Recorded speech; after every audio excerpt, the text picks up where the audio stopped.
Friends, நம்ம சேனலில் ஒவ்வொரு நாளும் தீபாவளி பலகாரங்கள் எப்படி பண்ணுறதுன்னு சொல்லிட்டு ஒவ்வொரு நாளும் ஒவ்வொரு பலகார வகை வந்து பார்த்துட்டு வர்றோம். அந்த வகையில் இன்றைக்கி நம்ம பார்க்க போகிறது பேக்கரிகளில் நம்ம 90s அண்டு 80s ஹிட்ஸ் வந்து அதிக அளவில் விரும்பி வாங்கி சாப்பிட்ட சீனி சேவு வந்து எப்படி நம்ம வீட்டிலையே செய்கிறது அப்படிங்கிறத நான் வந்து உங்களுக்கு செஞ்சு காமிக்க போகிறேன். வாங்க இப்போ நம்ம நேரடியாக வீடியோக்குள்ளே போயிட்டு இனிப்பு சேவு, அதாவது சீனி சேவ் எப்படி செய்யலாம்னு சொல்லிட்டு பார்க்கலாம். அதுக்கு நம்ம ஒரு மிக்சிங் பவுல் எடுத்துக்கலாம். 1 கப்பு கடலை மாவு சேர்த்துக்குவோம். இந்த கடலை மாவை நல்லா சலிச்சுக்குவோம்.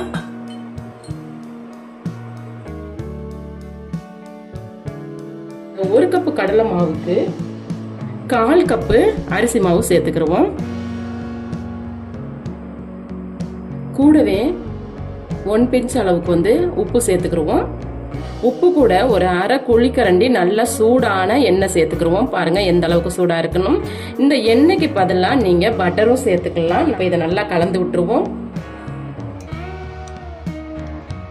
ஸ்பூன் வச்சு நல்லா கலந்து விட்டுட்டு இப்போ கை வச்சு இந்த எண்ணெயும் மாவும் ஒன்னா சேர்ற மாதிரி நல்லா கலந்துக்குவோம்.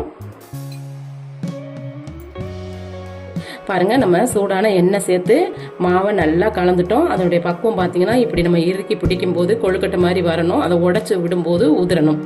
இதுதான் பக்குவம். இப்போ இதில் கொஞ்சம் கொஞ்சமாக தண்ணி சேர்த்து முறுக்கு மாவு பதத்துக்கு நம்ம மாவை பிசைஞ்சு எடுத்துக்குவோம்.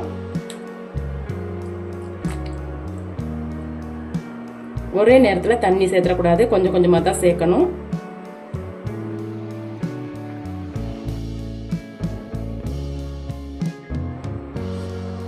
பாருங்க, நம்ம மாவு வந்து நல்லா பிழியறதுக்கு ஏற்ற மாதிரி பிசைஞ்சிட்டோம். இதில் வந்து நம்ம அரிசி மாவு சேர்த்துருக்கிறதுனால நல்லா கிரன்ச்சியாக இருக்கும். இன்சைடு வெளியில் பார்த்தீங்கன்னா நல்லா ஸ்வீட்டாக இருக்கும். நம்ம செய்கிற சீனி சேவு இந்த அளவுக்கு தாங்க மாவு பிசையணும். அதாவது மாவு பார்த்தீங்கன்னா இந்த மாதிரி பாத்திரத்துலையும் ஒட்டாது, நம்ம கையிலையும் ஒட்டாது. அதே மாதிரி நம்ம கை வச்சு அழுத்தும் போது சாஃப்டாக உள்ள இறங்கணும். ஹார்டாக இருக்கக்கூடாது. சப்பாத்தி மாவு பதத்துக்கு பிசைஞ்சிடக்கூடாது. அதை விட கொஞ்சம் இலக்கமாக இருக்கணும். பாருங்கள் இந்த மாதிரி. இப்போ நம்ம மாவு பிசைஞ்சிட்டோம். இதை வந்து கார சேவா வந்து முதல்ல நம்ம பிழிஞ்சு எடுத்துக்குவோம். அதுக்கு நான் முறுக்கு குழல் எடுத்திருக்கேன். இந்த மாதிரி 3 ஹோல் இருக்கும்ல, அதான் எடுத்திருக்கேன். அதை வந்து ஆல்ரெடி நான் எண்ணெய் சேர்த்து வச்சிருக்கிறதுனால நான் உள்ள சேர்த்துட்டு இப்போ நம்ம இதுல இருந்து மாவு எடுத்து நம்ம வந்து இதுல சேர்த்துக்குவோம்.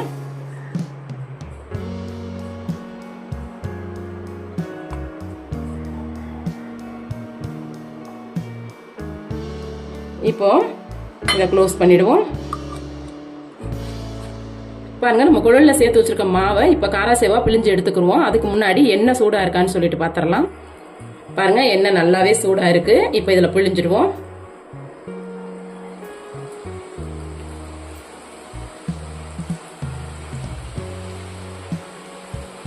ஒரே இடத்துல பிழிஞ்சிடக்கூடாது.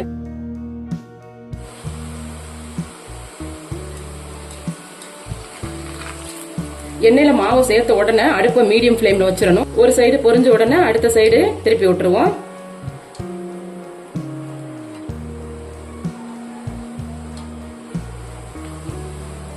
சலசலப்பு அடங்கினா நமக்கு வந்து நல்லா பொரிஞ்சிருச்சுன்னு அர்த்தம். நம்ம அப்போ வந்து எண்ணெயில இருந்து எடுத்துடலாம்.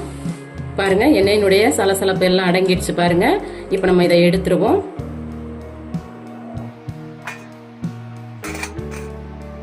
மீதி இருக்க மாவையும் இதே போல காரசேவா பிழிஞ்சு எடுத்துக்கிடுவோம்.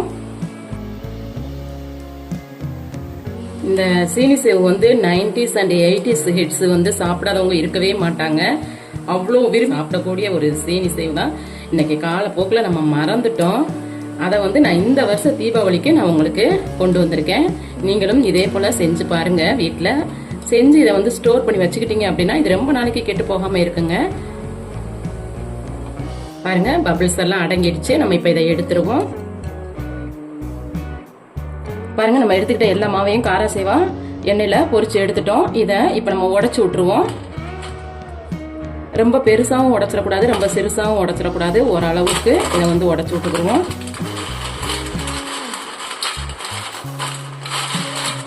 இந்த மாதிரி 1-2 உடைச்சு விட்டுட்டு இதை ஒரு ஓரமா வச்சுட்டு நம்ம இப்ப சக்கரை பாகு செய்வோம். நம்ம எந்த கப்பால 1 கப்பு கடலை மாவு எடுத்தோமோ அதே கப்பால 1 கப்பு சீனி சேர்த்துக்கிடுவோம். 1 கப்பு சீனிக்கு 1/2 கப்பு தண்ணி சேர்த்துக்கிடுவோம். தண்ணி சேர்த்து இந்த சர்க்கரையை நல்லா கரைச்சிக்கிடுவோம். சீனி சேவ் செய்கிறதுக்கு சர்க்கரை பாகு பதம் வந்து ரொம்ப முக்கியம். நான் வந்து உங்களுக்கு கரெக்டான கன்சிஸ்டன்சிக்கு காமிக்கிறேன் பாருங்கள். அது வரைக்கும் நம்ம வந்து கிளறிக்கிட்டே இருப்போம். சர்க்கரை பாகு கொதிக்க ஆரம்பிச்சிருச்சு. சர்க்கரை பாகு நல்லா கொதிச்சுட்டு இருக்கும்போது ஒரு பிஞ்ச் அளவுக்கு ஏலக்காய் தூள் சேர்த்துக்கிடுவோம். இது சேர்த்து செய்யும்போது நம்ம செய்கிற சீனி சேவு வந்து நல்ல வாசனையாக இருக்கும்.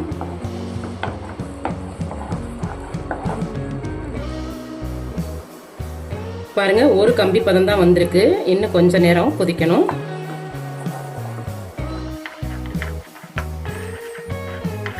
இந்த நேரத்துல ஒரு பவுல்ல கொஞ்சமா தண்ணி சேர்த்து வச்சுக்கிறோம் பாகு பதம் பார்க்கறதுக்காக.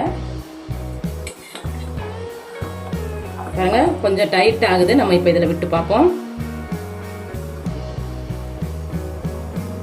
இந்த மாதிரி விட்டுட்டு நம்ம கை வச்சு அதை சேர்த்து எடுக்கும் போது அதை தனியா எடுக்க வரணும். அப்பதான் வந்து பாகுபதம் கரெக்டா இருக்குன்னு அர்த்தம். அப்படி இல்லைன்னா இன்னும் நம்ம வந்து அதை ரெடி பண்ணணும். பாருங்க, இன்னும் கொஞ்சம் ரெடி பண்ணணும். இப்ப பாத்துருவோம், இறுகி வந்திருக்கு.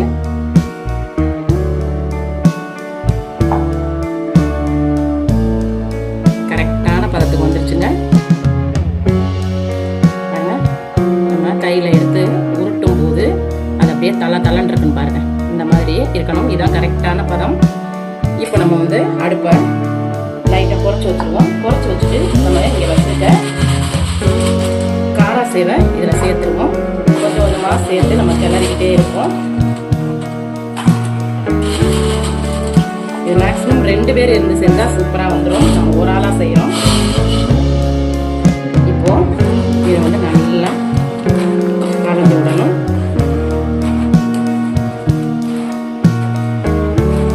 இந்த பாகு எல்லாம் காரா சேவில் ஒட்டி பிடிச்சு வரணும். அது வரைக்கும் குறைஞ்சது ஒரு 5 நிமிஷமாவது நம்ம இதை கிளறி விடணும். அடுப்பை ஆஃப் பண்ணிடக்கூடாது. ரொம்ப குறைச்சி வச்சிருக்கணும். பாருங்க, ஒட்டி பிடிச்சு வந்துருச்சு பாருங்க. சூப்பராக வந்துருச்சு பாருங்க நமக்கு சீனி சேவு. இதுதான் வந்து கரெக்டான பக்குவம். நம்ம அந்த பாகு பதம் வந்து கரெக்டாக வந்துருச்சு அப்படின்னா நமக்கு எல்லாமே கரெக்டாக வந்துருங்க.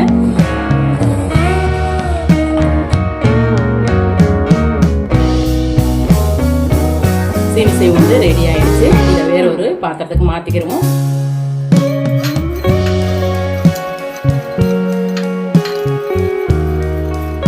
பாருங்க, 80s and 90s kids famous சீனி சேவு வந்து பேக்கரியில் கிடைக்கிற அதே ஸ்டைலில் வந்து நம்ம வீட்டில் செஞ்சுட்டோம். இந்த வருஷம் தீபாவளிக்கு எப்படி வந்திருக்குன்னு சொல்லிட்டு பார்க்கலாம்.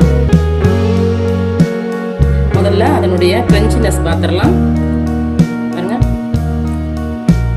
சூப்பராக வந்திருக்கு. சாப்பிட்டு பார்த்துருவோம்.